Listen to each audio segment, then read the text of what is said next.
అన్నమయ్య జిల్లా రామాపురంలోని వైఎస్ విగ్రహం దగ్గర ఆర్టీసీ బస్టాండ్ ను రాయచోటి శాసనసభ్యుడు గడికోట శ్రీకాంత్ రెడ్డి ప్రారంభించారు. ఆయన మాట్లాడుతూ ప్రజల సౌకర్యార్థం ఈ బస్టాండ్ నిర్మించడం జరిగిందని, ఎన్నో రోజుల నుంచి నాకు ఈ కోరిక ఉండేదని, చాలా మంది ఆడవారు అనేక ఇబ్బందులు పడ్డం నేను కల్లారా చూసి బాధపడేవానన్నారు. ఈ కార్యక్రమంలో MPP Gadikota Janardhan Reddy, ZPTC Masana Venkataramana, market committee chairman Karnapu Viswanath Reddy, sarpanch Ayodhyapuram Nagabhushan Reddy, MPTC Suram Venkata Subbareddy, single window అధ్యక్షుడు A Peddireddy, Adinarayana Reddy, sarpanch Venkatareddy, bus stand contractor Gangireddy Satyanarayana, BC సంఘం అధ్యక్షుడు ఆంజనేయులు, రామచంద్రారెడ్డి మరియు గ్రామ ప్రజలు పాల్గొన్నారు.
ఫోటో కాదు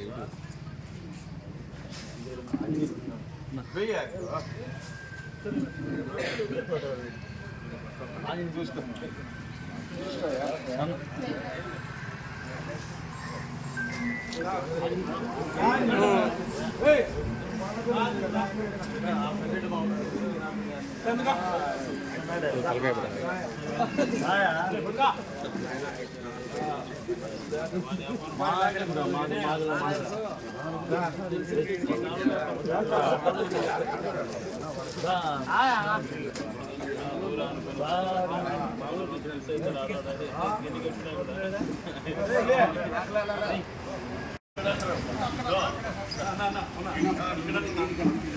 ఆడ